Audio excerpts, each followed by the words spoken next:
وہ گہری نیند سو رہی تھی جب کسی کے مسلسل بولنے کی آواز سے اٹھ بیٹھی۔ سامنے ایل سی ڈی چل رہا تھا اور شاہزر بیٹھا مزے سے دیکھ رہا تھا۔ حیا کو اٹھتے دیکھا، لبوں کو مسکراہٹ چھو گئی۔ کتنا سوتی ہو، کب سے اٹھا رہا ہوں یار۔ حیا حیرانگی سے اسے دیکھ رہی تھی جیسے کوئی پرواہ نہیں تھی۔ آپ آپ اتنی رات کو یہاں آ کر کوئی آ گیا تو؟ حیا جھٹکے سے کھڑی ہو گئی، اسے ڈر تھا کوئی آ نہ جائے۔ میرے آنے سے پرابلم ہے یا کسی کے دیکھنے سے؟ کہتے ساتھ وہ اٹھ کے جیب میں ہاتھ ڈالے حیا کی طرف بڑھا۔ کوئی آیا تو کیا سوچے گا؟ جیسے جیسے شاہزر کے قدم اس کی طرف بڑھ رہے تھے، اس کے دل کی دھڑکن مزید تیز ہونے لگی۔ کیا سوچے گا کیا؟ میں اپنی بیوی سے مل نہیں سکتا؟ آپ کیوں آئے ہیں؟ اب تو میں نے کچھ نہیں کیا۔ اس کی حالت غیر ہونے لگی، وہ بالکل اس کے قریب تھا۔ شاہزر کی گرم سانسیں وہ اپنے چہرے پہ محسوس کر رہی تھی۔ کچھ نہیں کیا؟ میری نیند اڑا کر کہہ رہی ہو کچھ نہیں کیا؟ تمہیں دیکھنے کے بعد خود پہ اختیار نہ رہا، دل چاہ رہا تھا اسی وقت تمہیں رخصت کر کے اپنے ساتھ لے جاؤں، مگر یہ ظالم دنیا۔ شاہزر نے اس کے گلابی ہونٹوں پہ انگلی پھیرتے ہوئے کہا۔ حیا کی پیشانی پہ پسینے نمودار ہوئے، وہ اپنا سرخ ہوتا چہرہ مزید جھکا گئی۔ شاہزر اس کی حالت سے خوب محظوظ ہو رہا تھا۔ شاہزر پلیز جائے، ماما آ جائیں گی۔ شاہزر کو اس پہ رحم آ ہی گیا، اس نے اسے نرمی سے خود سے آزاد کیا۔ اب ہوئی ہے انگیجمنٹ، یہ ہماری شادی کا تحفہ۔ جیب سے رنگ نکال کے اس نے حیا کی انگلی میں پہنا دی اور اس کی پیشانی پہ بوسہ دے کر دروازے کی طرف بڑھا، پھر یاد آنے پہ پلٹا۔ کل 9 بجے تک تیار رہنا، 2 ڈاکیومنٹس کے ساتھ، کہہ کر وہ چلا گیا۔ حیا اپنی بے ترتیب دھڑکنوں کو سنبھالتی سونے کی کوشش کرنے لگی۔ نیند اب اس کی آنکھوں سے کوسوں دور تھی۔ امان آیا تھا۔ بی بی جان کی گود میں سر رکھ کے وہ آنکھیں موندے لیٹی تھی۔ دن بھر وہ عمر حمزہ کی وجہ سے اتنی تھک جاتی تھی کہ 2 گھڑی لیٹنے کا ٹائم بھی نہیں ملتا۔ پوری رات دونوں بار بار اسے نیند سے جگاتے۔ اب جب وہ اماں کے پاس ہے تو نور بھی بی بی جان کے پاس آ گئی لاڈ اٹھوانے۔ روز آتے ہیں؟ وہ ہنوز اسی پوزیشن میں لیٹے انہیں جواب دے رہی تھی۔ تو اسماء اور اعظم سے مل کیوں نہیں لیتی؟ اس طرح ماں باپ کو تنگ کر کے مزہ آتا ہے تجھے؟ وہ کچھ خفا سی تھی۔ جیسے آپ کچھ جانتی ہی نہیں، نور نے تب کے کہا۔ انجان بننے کا مطلب؟ ایسا کر کے تو شاہد کو ان کی نظروں سے گرا رہی ہے۔ اذلان کے نام سے اس کی آنکھیں کھل گئی۔ بھلا اس کا یہاں کیا ذکر؟ کیا مطلب؟ میری دی، اسماء اور اعظم کا اس میں کیا قصور؟ ان کو تو ایک ساتھ تینوں اولادوں کا غم ملا۔ تو کیا چاہتی وہ امان کو اذلان کے حوالے کر دیتے؟ بول۔ ان کے لہجے سے صاف غصہ جھلک رہا تھا۔ تو آپ کا مطلب ہے انہوں نے صحیح کیا، مجھے بلی کا بکرا بنایا؟ نور اٹھ بیٹھی، وہ اس کے ہر دکھ ہر غم سے واقف تھی، پھر بھی وہ کیسے ان کا ساتھ دے سکتی تھی؟ یاد ہے تو نے ایک دفعہ پوچھا تھا، مرادوں سے مانگی بیٹی کے ساتھ یہ سلوک کیا؟ جانتی ہے میں چپ کیوں تھی؟ کیونکہ میرے اعتبار ٹوٹا تھا۔ اگر شاہ کی جگہ کوئی اور شخص ہوتا تو خدا کی قسم اعظم اپنے اکلوتے بیٹے کی قربانی دے دیتا، لیکن کبھی اپنی دی کو سسک سسک کے مرنے کے لیے نہیں چھوڑتا۔ بیٹا تو ایک وار سے مار دیتے، بیٹی تو ساری زندگی تڑپتی رہتی ہے، اپنا خون سکھا دیتی، لیکن ظالموں کو رحم نہ آتا۔ آج بھی اعظم اور اسماء یہی سوچ رہے ہوں گے کہ تو اپنی زندگی میں خوش ہے، بس نہ ملنے پر دل اداس ہوگا، لیکن مطمئن ہوں گے کہ ان کا فیصلہ صحیح تھا۔ وہ سچ کہہ رہی تھی، امی نے اسے لا علم نہیں رکھا تھا، انہیں اپنے بیٹے پہ یقین تھا، مان تھا، اور وہ سمجھ رہی تھی انہوں نے اسے دھوکہ دے کر بھیجا ہے، تبھی بابا اس سے نہیں ملے۔ وہ دونوں اب تک اذلان سے امید لگائے بیٹھے ہوں گے۔ میری ایک بات یاد رکھنا، جو راز تیرے دل سے نکلا، امید نہ رکھنا دوسرا اسے راز رہنے دے گا۔ وہ نہ سمجھی سے انہیں دیکھنے لگی۔ شاہ کا رویہ اعظم اور اسماء کو بتائیں گی تو ساری زندگی وہ ان نظریں نہیں ملا پائے گا، لیکن اسے اپنے دل میں رکھیں گی تو شاہ ساری زندگی تیرا احسان مند رہے گا۔ اور یہ نہ سوچنا کہ اسماء کو بتا کے دل کا غم ہلکا ہو جائے گا، نہ ایسا نہیں ہونا۔ غم تو نہیں، لیکن گھر کی بات تیری تائی کو ضرور پتہ لگتی ہے کیونکہ راز کی حفاظت خود سے بہتر کوئی نہیں کر سکتا۔ اسما کے منہ سے کہیں یہ بات نکلی تو لوگ ہنسیں گے، خوش ہوں گے۔ میری دی، جو لوگ سامنے ہمارا دکھ بانٹتے پیٹھ پیچھے وہی ہنستے۔ بس موقع چاہیے ہوتا کہ کہیں تماشا ہو تو ہم بھی اس منظر سے لطف اٹھائیں، ایک بات کی 100 باتیں بنائیں۔ تو اپنی تائی کو جانتی نہیں، ایک بات کی 100 باتیں کر کے سنائیں گی۔ تیرا چائے والا قصہ اس نے جا کر اسما کو سنایا۔ اسما کی تو یہ سن کر حالت خراب ہو گئی، اعظم سے ضد کر کے بیٹھ گئی کہ تجھے واپس لے آئے۔ میرے سمجھانے پہ مان گئی۔ امی، وہ آنسو ضبط کرنے کے لیے ہونٹ کاٹنے لگی۔ وہ کب اسے یاد نہیں آئی؟ اذلان کل سے گھر نہیں آیا، وہ شرمندہ لگ رہا تھا۔ بی بی جان نے اس کا اچھا موڈ دیکھ کر کہا۔ وہ پرسکون سی ان کی گود میں لیٹی ہوئی تھی۔ نور کو سن کر غصہ ہی آ گیا۔ آپ چاہتی ہیں میں آپ کے پوتے کو معاف کر دوں؟ تو ناممکن ہے، غصے سے کہتے اس نے یہ بات واضح کر دی۔ وہ ان کی اذلان کے متعلق کوئی بات نہیں سنیں گی، نہ مانیں گی۔ بی بی جان تو گھبرا ہی گئی۔ میں نے کب ایسا کہا؟ کیوں ہر کسی سے بدگمان ہوتی جا رہی ہے؟ وہ تم میاں بیوی کا معاملہ ہے، اس میں میرا کیا کام؟ بی بی جان اسے ڈانٹنے لگی۔ وہ بھی خفا سے دوسری سائیڈ پہ تکیہ رکھ کے لیٹ گئی۔ ابھی اسے لیٹے کچھ ہی دیر ہوئی ہوگی کہ ملازمہ بلکتے حمزہ کو لے کے آ گئی۔ میری جان، اتنی جلدی اٹھ گئے؟ نور نے جھٹ سے اپنے روتے بیٹے کو ملازمہ سے لیا اور چٹا چٹ اس کے دونوں گال چومے۔ بی بی جان اٹھ کے نماز پڑھنے چلی گئی۔ نور حمزہ کو اپنے ساتھ لٹا کر تھپکنے لگی۔ نفرت کرتے ہو؟ دونوں اس وقت بیٹھے سمندر کی آتی جاتی لہروں کو دیکھ رہے تھے۔ کرتا تھا۔ بدگمان ہو؟ اذلان کا اگلا سوال، جس کی توقع اسے تھی۔ تھوڑا بہت، کچھ سوال ہے جن کے جواب تم سے چاہتا ہوں۔ اذلان نے اسے کال کر کے بلایا تھا۔ وہ اپنے کیے پہ بے حد شرمندہ تھا۔ وہ اس سے معافی کا طلبگار تھا، لیکن نہ جانے وہ اسے معاف کرے گا یا نہیں۔ لیکن غلطی امان کی بھی تھی۔ وہ خود ہی ایسے حالات پیدا کرتا گیا کہ اذلان کو اس پر شک ہو۔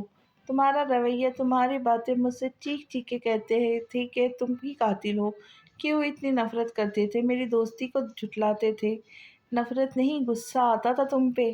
ہم ایک ہی اسکول میں تھے، ایک ہی کلاس میں۔ جب تمہاری فرسٹ پوزیشن آتی اور میری تھرڈ، تو ہمیشہ مجھے ڈانٹ پڑتی۔ جس طرح ہاتھ کی پانچوں انگلیاں برابر نہیں، اسی طرح ایک ماں کے پانچوں بچے برابر نہیں ہو سکتے۔ مجھے تو یہ بات سمجھ آتی تھی، لیکن ابو امی کو نہیں۔ مجھے اس وقت صرف غصہ آتا کہ تھرڈ ہی تو آیا ہوں، پوزیشن لی تو ہے نا، لیتا تو۔ جانتا ہوں اذلان، اگر میں فرسٹ بھی آتا تب بھی امی ابو کا کہنا ہوتا 82% کیوں لیے؟ دوسرے سیکشن میں 89 والا فرسٹ ہے۔ انہیں خوش نہیں ہونا تھا، انسان کسی حالت میں خوش نہیں۔ اور جب مجھے پتہ لگا تم میرے سگے بھائی نہیں، تب مجھے تم سے نفرت ہوئی۔ اور کمپیئر کرنے کی اصل وجہ معلوم؟ وہ چاہتے تھے جس طرح ان کا بھتیجا ہمیشہ فرسٹ آتا ہے، اسی طرح ان کا بیٹا بھی آئے۔ ایک طرف تمہارے لیے ان کا محبت بھرا لہجہ مجھے حسد میں مبتلا کرتا، دوسری طرف میں یہ سمجھتا کہ وہ اپنے بیٹے کو بھتیجے سے آگے نکلتے ہوئے دیکھنا چاہتے ہیں۔ اس وقت میری بدگمانی عروج پر تھی۔ پھر جب تم امی سے لاڈ اٹھواتے، ابو سے فرمائش منواتے، تب مجھے تم سے شدید نفرت ہوتی۔ میں یہی سمجھتا رہا تم میرا حق مار رہے ہو۔ نور جب ہماری زندگی میں آئی، میرا پسندیدہ نام کو کسی نے اہمیت نہیں دی، سب کو تمہارا دیا گیا نام پسند آیا، میری تو جیسے گھر میں اہمیت ہی نہیں۔ پھر مجھے لگا تم مجھ سے میری بہن بھی چھین لو گے۔ لیکن ایک عجیب بات، بی بی جان کی تمہاری اور نور کی شادی کی خواہش سن کر مجھے غصہ نہیں آیا۔ شاید اس لیے کہ بردر کی کیٹیگری میں تم شریک نہیں ہوں گے اور میں ہی نور کا اکلوتا بھائی رہوں گا۔ اس لیے جب وہ تمہارے پاس ہوتی میں اسے تم سے لے لیتا، اگر نہ دیتے تم سے نور کا جڑا رشتہ پوچھتا۔ خیر بہن تو تم اسے کہہ بھی نہیں سکتے تھے، اس لیے شرافت سے مجھے تھما دیتے۔ تمہارا ایڈمیشن ہو گیا، میرا نہیں ہوا۔ ابو کتنے خوش تھے تم اندازہ نہیں لگا سکتے۔ پھر تمہارے جانے کے بعد گاؤں کے حالات دیکھ ابو نے کہا میں پولیس فورس جوائن کر لوں۔ پہلی بار انہوں نے کچھ مانگا تھا، میں کیسے منع کرتا، حالانکہ مجھے انٹرسٹ نہیں تھا۔ بعد میں خود ہی ڈیولپ ہوتا گیا۔ پھر گزرتے دنوں کے ساتھ ابو تمہاری طرف سے پریشان رہنے لگے۔ مجھے انہوں نے کہا میں لندن جا کر تم سے مل آؤں۔ اب وہ تمہاری جاب کی بات سے شک میں مبتلا ہو گئے تھے، اور یہ شک روز آ کر تائی ان کے دماغ میں ڈالتی۔ ایک دن نور سے برداشت نہ ہوا اور تائی کو اس نے اچھا خاصا سنا کے بھیج دیا۔ اس دن بابا اور مجھے احساس ہوا کہ نور تمہارے حوالے سے بہت حساس ہے، بہت آگے نکل چکی ہے۔ اب ابو کی پریشانی مزید بڑھ گئی، روز مجھے کہتے کہ ایک نظر تمہیں دیکھ آؤ۔ تنگ آ کر میں نے انہیں آ کر تمہاری طرف سے مطمئن کر دیا، یہ کہہ کے کہ ایک آدمی کو بھیج کر پتہ لگوا لیا ہے۔ پھر ایک کیس سالو کر کے 2 ہفتوں بعد گھر لوٹا تو امی سے پتہ چلا نور آئی، جو آتے ہی کمرے میں بند ہو گئی۔ میں فوراً سے اس کے پاس گیا اور اس کی حالت دیکھ کر حیران رہ گیا، جو رو رو کے خود کو ہلکان کر رہی تھی۔ آذر نے اسے تمہارا نکاح نامہ اور بچوں کے برتھ سرٹیفکیٹس دیے تھے۔ اس وقت میں اپنی خوشی میں بہن کے آنسو کو فراموش کرتا ان پیپرز کو ویریفائی کرانے چلا گیا۔ پھر خوشی خوشی وہ پیپرز ابو کو دکھایا اور انہیں مکمل طور پہ تم سے بزدل کر دیا۔ پھر مجھے نہیں پتا، اس کا نتیجہ ہارٹ اٹیک کی صورت میں ہمیں وصول کرنا پڑے گا۔ اس وقت میں اتنا پریشان تھا کہ مجھے خود نہیں پتا میں نے تم سے کیا کہہ دیا۔ اگر کچھ دیر اور تم وہاں رہتے تو شاید میرے دماغ کی نس پھٹ جاتی۔ اتنا پریشان تھا کہ اندر پٹیوں میں لپٹے وجود کو یہ حالت میری وجہ سے ہوئی، یہی سوچ مجھے پاگل کر رہی تھی۔ اس دن مجھے وہ فکرہ سمجھ آیا، جو دوسروں کے لیے کنواں کھودتے ہیں خود اس میں جا کر گرتے ہیں۔ خیر، ابو کے گھر لوٹنے کے بعد میں خاموش رہنے لگا، ان کے سامنے جانے کی ہمت ہی نہ ہوئی۔ پھر امی سے تمہارا سچ جاننے کے بعد ابو مجھ سے ناراض ہو گئے۔ ایک اور پریشانی، آذر روز نور کی یونی جانے لگا۔ میں اسے وارن کرتا رہا لیکن اس پر کوئی اثر نہیں ہوا۔ انہی دنوں عمر اور مہانور کا قتل ہوا۔ ابو نے مجھے فون کر کے کہا میں کچھ دن فیضان بھائی کے پاس چلا جاؤں، وہی میرے لیے سیف جگہ ہے۔ اذلان بری طرح چونکا، جیسے وہ پوری دنیا میں ڈھونڈتا پھر رہا تھا وہ اس کے پاس ہی تھا۔ مجھے غصہ آیا تھا کہ تم مجھ پہ شک کر رہے ہو، پھر اپنے الفاظ یاد آئے تو صبر کر جاتا۔ تم نے کافی دفعہ میری طرف دوستی کا ہاتھ بڑھایا اور ہر بار میں نے جھٹکا۔ اس وقت مجھے اپنے بچکانے رویے پہ غصہ آتا۔ میرے پیچھے ابو نے نور کی شادی کر دی، یہ بات مجھے کافی ماہ بعد پتہ چلی اور میرا دل چاہتا تھا کہ تمہارا سر پھوڑ دوں۔ تمہیں کیسے پتہ لگا کہ آذر خونی ہے؟ لاسٹ کل مہا کو اسی کی آئی تھی۔ زوار کا کیس ہمارے ڈپارٹمنٹ کے ایک افسر کے پاس تھا، انہیں سے پتہ چلا کہ وہ ایک خونی ہے، غریبوں کے مشکل وقت میں پیسے دے کر ان سے دگنا وصول کرتا ہے۔ جب وہ اس کی بڑھتی رقم ادا نہیں کر پاتے تو بیچارے خون سے رنگ جاتے ہیں۔ اس شخص نے اپنے بہنوئی تک کو قتل کر دیا، اپنے ہی معصوم بھانجوں کو نشے کا عادی بنا دیا، تو عمر کو کیسے چھوڑ دیتا؟ عمر کے ذکر پر اذلان کو اپنی آنکھیں جلتی ہوئی محسوس ہوئی۔ مما پلیز معاف کر دے میرے بابا کو، انہوں نے بہت سزا کاٹ لی اپنے جرم کی۔ وہ نور کو بیڈ پہ بٹھا کے اس کے سامنے گھٹنوں کے بل بیٹھا التجا کر رہا تھا۔ آج پھر وہ اس کے سامنے بگڑ گئی۔ میر نے اسے رونے سے روکا نہیں۔ میر، میں معاف کر چکی ہوں، پر نہ جانے کیوں اعتراف کرنے سے ڈر لگ رہا ہے۔ آنسو اس کی آنکھوں سے نکل کے چہرہ بھگو رہے تھے۔ کیسا ڈر؟ وہ نرمی سے پوچھ رہا تھا۔ نور کو سمجھ نہیں آ رہا تھا کیسے کہے۔ ساری زندگی اذلان اس سے معافی مانگتا رہا، پھر وہ محبت کا دعویٰ کیسے کرتا ہے؟ اسے تو بس معافی چاہیے، اور معاف کرنے کے بعد اگر وہ اس سے لاپرواہ ہو گیا تو؟ میری طرف دیکھیے، کوئی ڈر نہیں ہے۔ آپ آج تک یہ بات جان نہیں پائی، آپ ان کی زندگی میں کتنی اہمیت رکھتی ہیں۔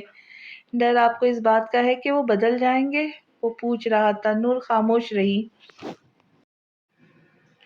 انہوں نے اتنے سالوں میں آپ کو یہی تو یقین دلایا کہ مہانور مما ان کی زندگی میں کوئی اہمیت نہیں رکھتی۔ آپ آج تک غلط فہمی میں جی رہی کہ انہیں صرف گلٹ ہے کہ یہ سچ نہیں۔ کبھی ان کی آنکھیں پڑے تو فخر کریں گی اپنی محبت پہ، خود پہ۔ وہ نرمی سے اسے سمجھا رہا تھا۔ نور کو اس کی ہر بات ماننی ہی پڑی، وہ سچ کہہ رہا تھا۔ اذلان نے اسے آدھی زندگی یہ یقین دلاتے ہوئے گزاری، پلیز مما معاف کر دے انہیں، آج کل ان کا بی پی بھی کنٹرول میں نہیں، ان کی حالت دن بدن گرتی جا رہی ہے۔ باہر سے جتنے وہ تندرست دکھتے ہیں اندر ہی اندر کمزور ہوتے جا رہے ہیں۔ ایک دن آپ کے کہنے پہ میں نے کسی کا دل ٹوٹنے سے روکا تھا، آج آپ کی باری ہے۔ اس دن میں نے آپ کی مانی تھی، آج آپ کو میری ماننی پڑے گی۔ نور نے بھرپور مسکراہٹ کے ساتھ سر اس بات میں ہلایا۔ یہی دیکھ لے، آج تک وہ آپ کے لیے بالوں کو کلر کرتے ہیں کہ کہیں آپ کے سامنے بوڑھے نہ لگے۔ وہ روتے ہوئے ہنسی اور اس کو زور سے مکہ جڑا۔ جہاں قتل ہوا تھا تم آس پاس تھے؟ اذلان اس پہ شک نہیں کر رہا تھا، وہ بس وضاحت چاہتا تھا۔ میرا دل چاہتا ہے نکمّے آفیسرز کو لات مار کے نکال دوں۔ موبائل لوکیشن ٹریس کر لی، ٹائم ان کا باپ دیکھے گا۔ وہ افسوس کرتا ہوا بولا، میں قتل کے بعد پہنچا تھا اس علاقے میں اور میں نے ہی انہیں اطلاع دی تھی ایک آدمی سے فون لے کے۔ میرا فون بند ہو گیا تھا، قتل 5 کے قریب ہوا تھا، میں 7 بجے پہنچا تھا۔ امان اپنی صفائی پیش کرتا ہوا کہنے لگا، تمہاری چین؟ شک کر رہے ہو؟ امان نے ایبرو اچکا کے پوچھا، میرے باپ کی بھی توبہ! اذلان نے دونوں کانوں کو ہاتھ لگاتے ہوئے کہا۔ یہ کیا ہوا؟ امان کی نظر اس کی پٹی زدہ ہاتھ پہ پڑی۔ کچھ نہیں، بس ایسے ہی، تم بتاؤ، تبھی ٹیکسی میں آئے ہو؟ وہ مسکراہٹ دباتے ہوئے پوچھنے لگا، پھر اس کی گھوری پہ کہنے لگا، آذر جب نور سے اظہار محبت کر رہا تھا اس وقت ہماری ہاتھا پائی ہوئی تھی، تب سے وہ چین بھی غائب ہے۔ اذلان کے ماتھے کی شکنیں بڑھنے لگی، وہ دانت پہ دانت جمائے غصہ ضبط کر رہا تھا۔ تم کہاں تھے جب وہ اظہار محبت کر رہا تھا؟ سالے کے دانت توڑ دیتے، پولیس والے ہو کر بھی بہن کی حفاظت نہیں کر سکتے۔ بس نہیں چلتا اذلان کا کہ وہ آذر کی ہڈیاں توڑ دے۔ اور تم نے کون سی کی ہے؟ آخر وقت میں آگے ہیرو بننے۔ امان نے بھی اس کے لہجے میں اسے باوقار کرایا، تو اس کا بدلہ بھی لیا ہے، آدھی ادھوری خبر تو پہنچی نہیں ہوگی تم تک؟ اذلان نے اسے گھورتے ہوئے کہا۔ اسی واقعے کے بعد تو بدگمانی کے بادل ہٹے ہیں، مجھے اندازہ ہوا تھا کہ نور صحیح ہاتھوں میں گئی ہے۔ اذلان کو لگا کسی نے اس کے منہ پہ تھپڑ مارا ہے، اگر اسے میرے نور کے ساتھ رویہ پتہ لگ جائے تو فوراً اندر کر دیتا۔ الزامات لگا کے کہ اذلان سوچ کے رہ گیا، نور کی ذکر سے اس کے دل میں درد کی لہر اٹھی۔ تم نے ان کے ساتھ کیا کیا اذلان؟ وہی جو ریپسٹ کے ساتھ کرنا چاہیے۔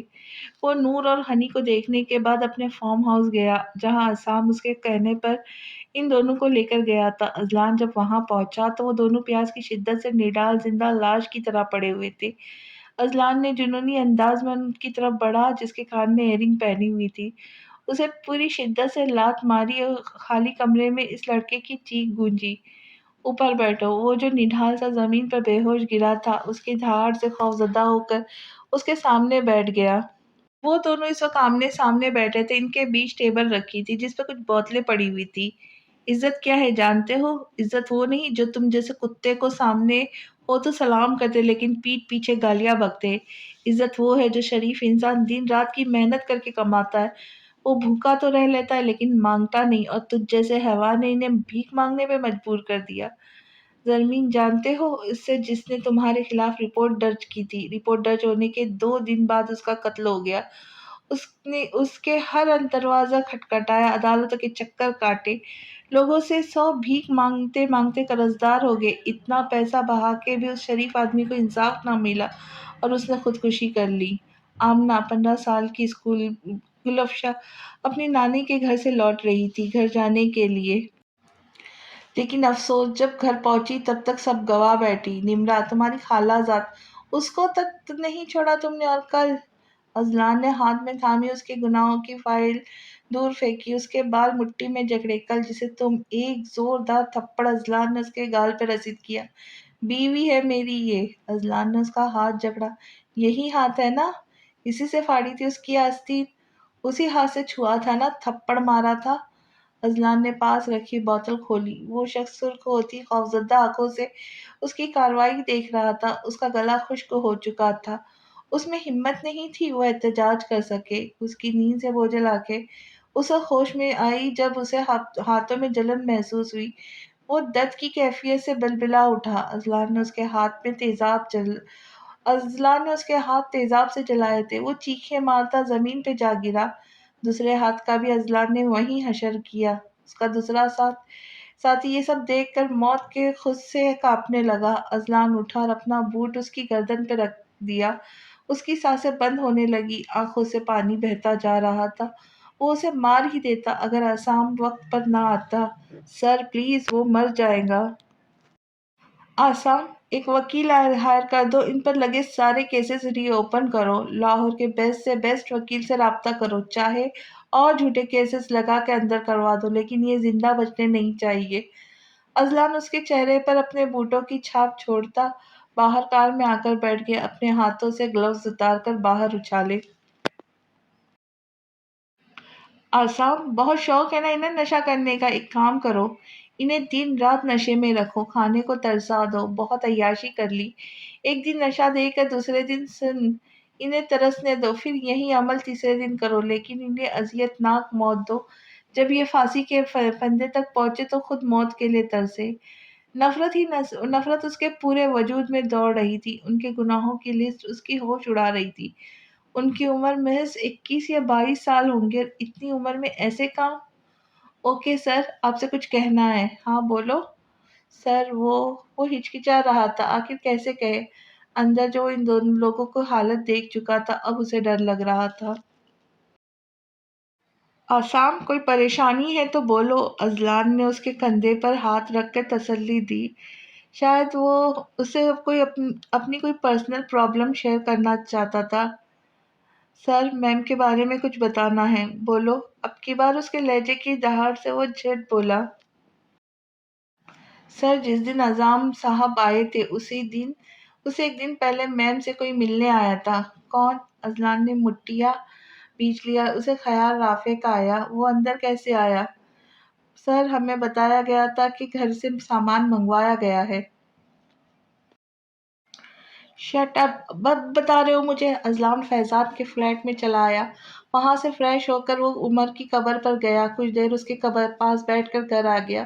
وہ اسے دیکھنا نہیں چاہتا تھا، لیکن وہ خود اس کے سامنے چلی آئی۔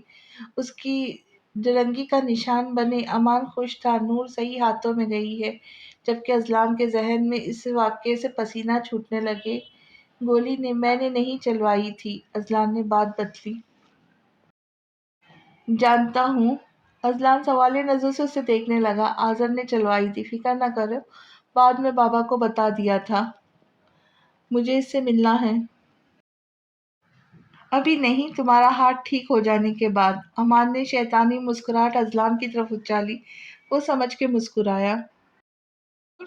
نور! اذلان کو اس کی کسی کی ہچکیوں سے رونے کی آواز آئی۔ اٹھ کر دیکھا تو نور دوسری سائیڈ کروٹ لیے رو رہی تھی۔ میر کے سمجھانے پہ وہ روم میں آئی، لیکن اذلان سے بات کرنے کی اس میں ہمت نہیں تھی۔ جب وہ بھاری پر گرم لباس تبدیل کر کے آئی تو اذلان سو چکا تھا۔ آج کے فنکشن نے سب کو تھکا دیا تھا۔ نور! اذلان نے اس کا رخ اپنی طرف کیا۔ نور اس کے گلے لگی رونے لگی۔ اذلان نے کچھ نہیں پوچھا، جانتا تھا جب رونا بند ہوگا تبھی وہ بولیں گی۔ ہوا بھی ایسا ہی۔ اب بتاؤ کیا ہوا؟ اذلان، میں نے آپ کو معاف کیا۔ اذلان کو لگا اس نے غلط سنا ہے۔ کیا کہا تم نے؟ وہ ہنوز اسی پوزیشن میں اس کے سینے پہ منہ چھپائے رو رہی تھی۔ میں نے آپ کو اتنا تنگ کیا، اتنا صبر کرایا، پھر بھی آپ نہیں ہارے۔ میری نفرت ہار گئی اذلان، آپ کی محبت کے آگے۔ اذلان بے یقینی کی کیفیت میں گرا اسے دیکھ رہا تھا۔ وہ اب بھی سمجھ نہیں پایا، یہ حقیقت ہے یا خواب؟ میں نے آپ سے اتنی محبت کی، آپ نے کیوں کیا میرے ساتھ ایسا؟ نور نے زور سے مکہ اس کے سینے میں مارا تو اذلان جیسے ہوش میں آیا۔ پھر سے کہو، کیا کہا تم نے؟ نہیں، وہ روتے ہوئے نفی میں سر ہلانے لگی۔ پلیز، میں منتظر ہوں۔ اذلان نے اس کا چہرہ ہاتھوں کے پیالے میں لیا۔ وہ ملتجی انداز میں بولتا مرنے کے قریب تھا۔ وہ تو امید ہی چھوڑ چکا تھا۔ پلیز بولو نور، میں مر جاؤں گا۔ مجھے آپ سے محبت ہے۔ میں نے آج آپ کو سارے الزاموں سے بری کیا، معاف کیا آپ کو۔ اذلان نے اسے زور سے خود میں بھینچ لیا۔ نور کو اپنے کندھے پہ نمی محسوس ہوئی۔ اذلان کے آنسو سے اس کا کندھا بھگو رہے تھے۔ میری جان، میری زندگی، میری اولین محبت ہو تم۔ آج تم نے بھاری بوجھ میرے دل سے ہٹایا ہے۔ میں کس طرح تمہارا شکریہ ادا کروں، تم نہیں جانتی۔ کتنا تڑپا ہوں میں، راتوں کو اٹھ اٹھ کے رویا ہوں۔ جب تم روٹھ گئی تھی تو لگتا تھا میری زندگی، میری دنیا مجھ سے روٹھ گئی۔ اذلان کے اعتراف نے اسے سرشار کر دیا۔ اس کے دل میں سکون ہی سکون تھا، بس اور نہیں۔ تمہارے آنسو میرے دل پہ گرتے ہیں۔ وہ اس کے آنسو پوچھتے نرمی سے کہنے لگا۔ 19 سال ہو گئے اذلان، کیسے اتنی ہمت کی؟ کیسے؟ میں نے ہر بار نفرت کا اظہار کیا، اب خاموش ہو گئے۔ میرے ہر نفرت کا جواب محبت سے دیا۔